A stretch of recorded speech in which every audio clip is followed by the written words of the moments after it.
দিলা আর সিংহাসনী মর্তেতে বাজিয়া উঠল ঢা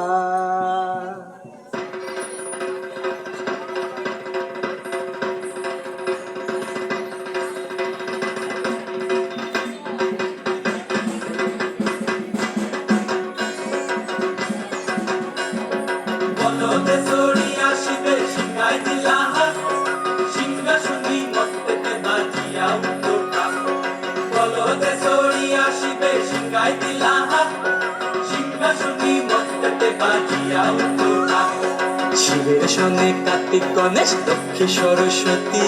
শিবের সনে কার্তিক গণেশ লক্ষ্মী সরস্বতী আশ্বিন মাসে বাপের বাড়ি আসেন ভগবতী আশ্বিন মাসে বাপের বাড়ি আসেন ভগবতী